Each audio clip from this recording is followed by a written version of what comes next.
এই পাহাড়ের ভিতরে লুকানো আছে $1 বিলিয়ন একটা নিউক্লিয়ার বাংকার। আমরা পাহাড়ের ভেতরে প্রায় 2000 ফুট মাটির নিচে আছি, আর এটা এখনো পর্যন্ত তৈরি সব থেকে বড় নিউক্লিয়ার বম। আমি তোমাদের পার্থক্য দেখাবো এই $50 মিলিয়ন নিউক্লিয়ার বাংকার, এই $30 মিলিয়ন বাংকার, এছাড়া আরো অনেক বাংকার রয়েছে যার শুরুটা হবে এই $1 বাংকার দিয়ে। এটা সেফ। দেখা যাক ভেতরে কি আছে। ও ভেতরটা ভিজে। আমি এখন তোমাদের এই বাংকারটা ঘুরে দেখাবো। ট্যুর এখানেই শেষ হলো। এটা এক ধরনের শিপিং কন্টেনার যা মাটির নিচে চাপা পড়ে রয়েছে। এটা এখনই বেঁকে যাচ্ছে। ওরা আমাকে এটার দাম $1 কেন সেটা বলবে। আমি বলতে চাইছি এটা এক্সপ্লোশনের পরেই হয়েছে। তোমার কি মনে হয় এই বাংকারটা বোমটাকে সার্ভাইভ করতে পারবে? না। দেখা যাক তাহলে। বোমটা ফেলো। হ্যাঁ, কি?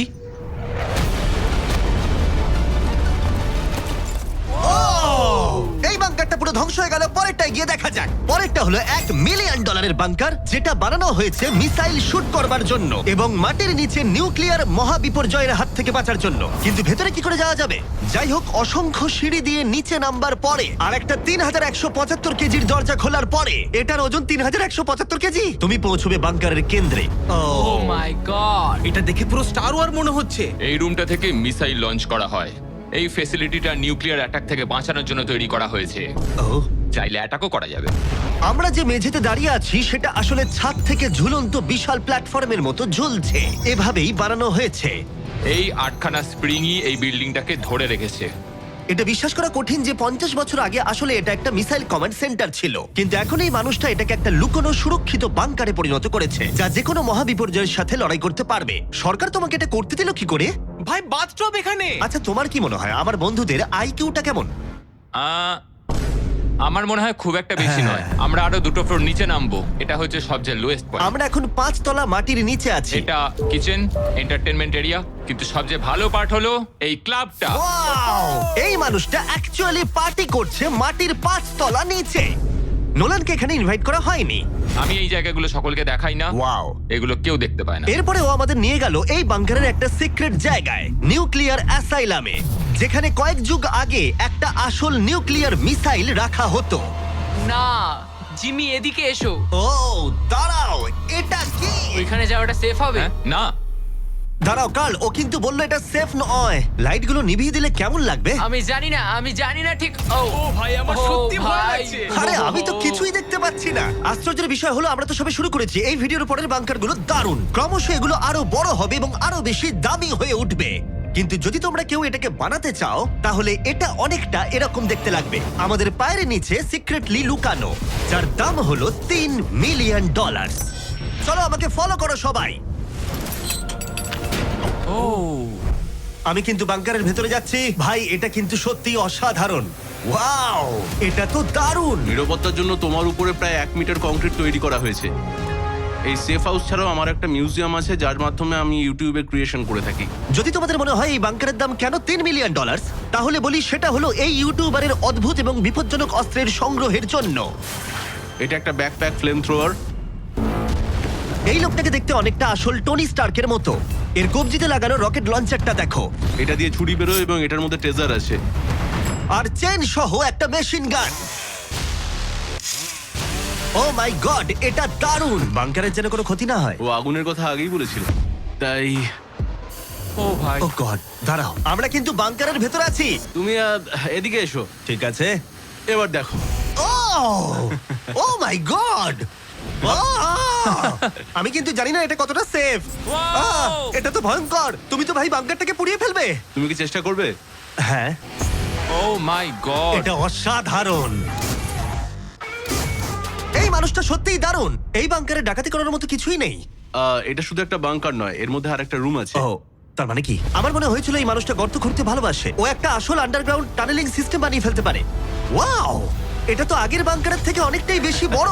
আর ও একটা ভয়ঙ্কর আবিষ্কার করেছে যেটা আমাদের এখানে সুরক্ষিত রাখবে যদি বিপদ আসে। আমি এখান থেকে বেরিয়ে যাচ্ছি। প্রথমে ও আমাদের একটা ক্যানন দেখালো, যেটা যেকোনো জিনিসকে গোলা বারুদে পরিণত করে। আমাদের কাছে এখন ব্রেড রোল আছে। আমি চালাচ্ছি তাহলে।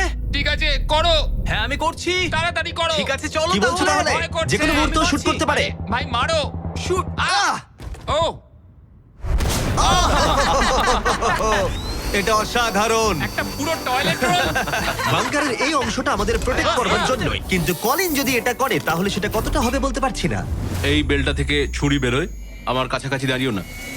ও ও ভাই ও ও ও ও ও ও ও ও ও মাই গড, বিশেষ করে ও এটা শুরু করবার পরে। আচ্ছা, তোমার হাত থেকে কখনো ছুরি পড়ে গেছে? না, ঠিক আছে ঠিক আছে, এটা বন্ধ করো বন্ধ করো বন্ধ করো। তুমি এটা করতেই পারতে ছুরির বেল্টটা না থাকলে। হ্যাঁ, কিন্তু এটা খুবই অসাধারণ। আচ্ছা জিমি, এবার তুমি এটা দেখো। এটা একটা ফ্রিজার ওয়েভ, মাইক্রোওয়েভের থেকে একদমই উল্টো। আমরা কিছু ফেস্টিভ্যাল নিয়ে নেবো এবং এখানে আমরা স্প্রে করব। এই দেখো। কি? ওয়াও, ও অপেক্ষা করছিল কিভাবে ফেস্টিভ্যাল স্কাপস এতে তৈরি হয় সেটা দেখানোর জন্য। হয়ে গেছে, আশা করি তোমার দেখে ভালো লাগবে। ওয়াও, ও মাই গড, ফ্রোজেন ফেস্টিভ্যালস।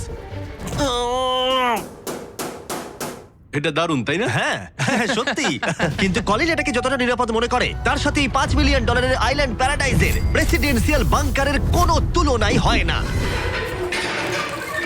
ও এখানে খুব বাজে আরে, গন্ধ বেরোচ্ছে। এটা খুব বেশি মনে নাও হতে পারে, কিন্তু 1961 সালে মার্কিন যুক্তরাষ্ট্রের সবচেয়ে সুপরিচিত রাষ্ট্রপতিদের মধ্যে একজন JF কেনেডির জন্য এটা যথেষ্ট ছিল। ও মাই কি? গড, মানে তুমি বলছো জেএফকে এটাতে থাকতো? কিন্তু হ্যাঁ, এটা এখন একটা আবর্জনা। এটা হলো প্রেসিডেন্সিয়াল বাথরুম। তুমি বলছো এটা 5 মিলিয়ন? কিন্তু দারুণ ব্যাপার হলো, এই $1 বিলিয়ন বাংকারটা এতটাই সুরক্ষিত যেখানে নিউক্লিয়ার এক্সটেনশনের পরেও তুমি সার্ভাইভ করতে পারবে। এটা খুব একটা বড় নয়। আমি আশা করি যে এফকে এই ভিডিওটা দেখবে না। এরম বাঙ্কার দেখে ওর মন খারাপ হয়ে যাবে। আমার সেরকম কিছু মনে হচ্ছে না। এবার তাহলে অতীতের বাংকার থেকে চলো ভবিষ্যতের বাংকারে যাওয়া যাক। $30 মিলিয়ন বাংকারে সবাইকে স্বাগত। এটা একটা 15 তলার বাংকার। এটা বেসিক্যালি একটা আন্ডারগ্রাউন্ড স্কাই স্ক্র্যাপার, যার ভেতরে 75 জন মানুষ যে কোনো কিছুর হাত থেকে সার্ভাইভ করতে পারবে। প্রথমত এগুলো হলো আর্মার বসানো স্টিলের দরজা। এই দরজাগুলো 2 ফুট পুরু। দরজাটা ভাঙতে গেলে কতগুলো আরপিজির দরকার হতে পারে? মনে হয় 3টে। আর যদি এটা সেফ বলে না মনে হয়, তাহলে ওপরে 24 ঘন্টার জন্য স্নাইপার সিকিউরিটি মজুদ রয়েছে। আর ল্যানির ফেভারিট বন্দুক। ও মাই গড, তাহলে তুমি যুদ্ধের জন্য প্রস্তুত? আমরা কোনো কিছু চুরি করতে দেবো আমি না। একটু ধরতে পারি? এই বাংকার একটা নিজস্ব ইনডোর শুটিং রেঞ্জও আছে। এটা অসাধারণ। হয়তো এগুলো অতিরিক্ত, কিন্তু যদি পৃথিবীর শেষ মুহূর্ত চলে আসে, তাহলে এখানে কে থাকতে চাইবে না? এই বাংকার একটা হসপিটাল আছে, একটা এক্সাম রুম, একটা ডেন্টিস্ট অফিস, একটা ফার্মেসি, আর এটা একটা জেল। 15টা লাক্সারি অ্যাপার্টমেন্ট, যেগুলো আমরা আগেও দেখেছি। ও এখানটা ভাই, দেখো আমার তোমাদের। মনে দারুণ। আছে 5 বছর আগে আমরা একটা ভিডিও খুঁজে পেয়েছি যেখানে আমরা 24 ঘন্টা বাংকারে কাটিয়েছিলাম। দেখো কতটা আলাদা। তখন ইয়াং ছিলাম। এই অ্যাপার্টমেন্টটা মাটির 15 তলা নিচে অবস্থিত। এটা অনেকটা সুন্দর। বেশিরভাগ মানুষের বাংকার অ্যাপার্টমেন্টের চেয়ে এই ওয়াশিং মেশিন ড্রায়ারটা অসাধারণ। আর এর 14 তলায় অন্যান্য সুযোগ সুবিধা রয়েছে। চ্যান্ডেলার আর বাকিদের বলো না, ওরা হিংসা করতে পারে। আমি তোমাকে এর মতো একটা কিনে এই দেবো। জিমি, আমি হ্যাঁ, বলো। ওদিকটা দেখলাম, Hey. ওদিকটা একই। বেশ হ্যাঁ, ভালো। তোমরা একটু ওদিকটা ঘুরে আচ্ছা, আমি এসো। এই ঘরটা নেবো? ওদিকটা একটু চেক করে হ্যাঁ, দেখার ঠিক আছে, দরকার ঠিক আছে, আমি আছে। যাচ্ছি। আমি কিন্তু এই ঘরটা নেবো। আর যদি তোমরা ভাবো ওরা এখানে কি খায়, এটা আমাদের গ্রসারি স্টোর। এটা তো দেখছি সত্যি অসাধারণ, একটা দারুণ ব্যাপার। তোমাদের সবার ক্যানে বেগান আছে? যদি বেকানি না থাকে তাহলে বাংকারের মানে কি? ক্যানের মধ্যে? আর যদি তোমরা ক্যানের বেকন ট্রাই করতে না চাও, এটা হলো হাইড্রোপনিক্সের এন্ট্রেন্স। ওয়াও, এটা হলো সম্ভবত এই বাংকারের সব থেকে ইম্পর্টেন্ট রুম। এখানে মাটির বদলে হাইড্রোপনিক্স বিভিন্ন ধরনের গাছপালা জন্মাতে জল ব্যবহার করে, যার ফলে এখানকার বাসিন্দাদের জন্য খাদ্য ভাণ্ডার অসীম হয়। আর তারপরে শেষ পর্যন্ত আমরা পৃথিবীর সব থেকে সুরক্ষিত পুল দেখতে এলাম।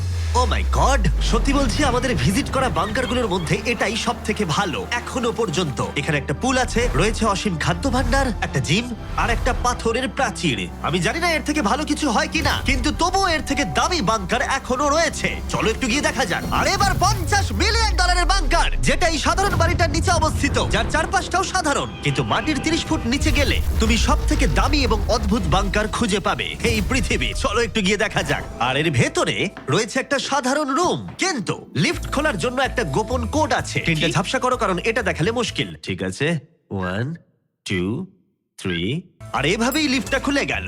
ঠিক আছে, তাহলে তোমরা রেডি? এখন আমরা মাটির নিচে 3 তলায় যাব। পেছনে খুলে স্পষ্ট দেখতে পাবে দেখেছো? এগুলো পাথর আর সিমেন্ট। আমরা অনেক নিচে যাচ্ছি, অনেকটাই। সত্যি দারুণ। আমরা তো নেবেই যাচ্ছি। ঠিক আছে। আর ও মাই গড, ও এটুকু ভাই, এটা জায়গায় কি? এত কিছু ধরলো কি করে? এটা তো অসাধারণ। এই $50 মিলিয়ন বাংকারটা ডিজাইন করা হয়েছে যাতে মনে না হয় বাংকারই ভাই, আছি। দেখো কার্পেটটা একবার দেখো। এটা কি কার্পেট নাকি ঘাস? আমি জানি না, কিন্তু এটা দারুণ।